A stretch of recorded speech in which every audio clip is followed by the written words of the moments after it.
अस्सलाम वालेकुम व्यूअर्स। आज मैं स्ट्रॉबेरी जैम बना रही हूँ और स्ट्रॉबेरी मैंने फ्रीज़ की हुई है, ये फ्रेश नहीं है, मैंने फ्रीज़ की है। तो बस इसको मैं काटती हूँ, उसके बाद इसको ना जूसर में डालते हैं।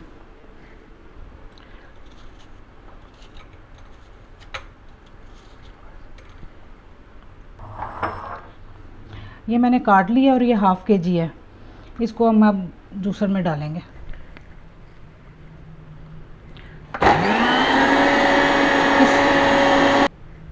इसमें पानी नहीं डालना, इसको हम ऐसे ही ब्लेंड करेंगे।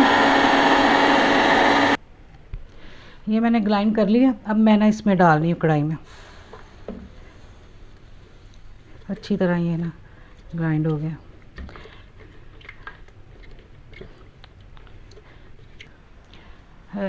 इसको उबाला आ रहा है, ये देखें। अब इसको मैं ना हल्की आग पे रख दूँगी। ये जब ये थिक हो जाएगा ना, फिर इसको इसमें कुछ दो चीज़ें डालनी है। ये हमारा इस तरह हो गया। अब इस कंडीशन में हम ना इसमें चीनी डालेंगे। जब ये थोड़ा सा इस तरह थिक हो जाएगा ना, तो हम इसमें चीनी डालेंगे। चीनी मैंने तकरीबन पौना कप है, ये ज़्यादा नहीं लेनी क्योंकि ये हाफ़ है, हाफ़ केजी है, तो इसलिए मैं इसमें सिर्फ पौना कप से थोड़ा सा कम ही है चीनी। अब ये थोड़ा सा होगा ना, तो फिर हम इसमें एक दो चीज़ें और डालेंगे।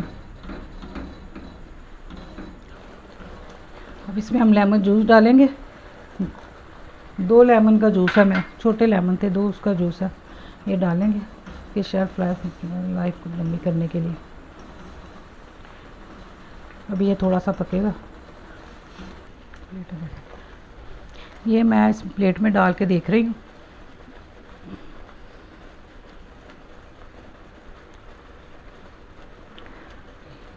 ये हो गया, ये हो गया। अब हम इसे बोल में निकालेंगे या किसी जार में। अब इसमें हम लगाते हैं।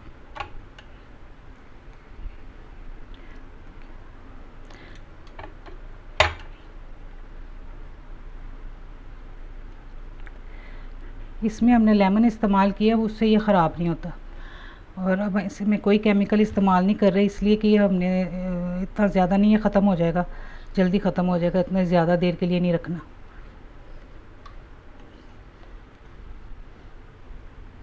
इसे बनाएं, आप घर पे बनाएं,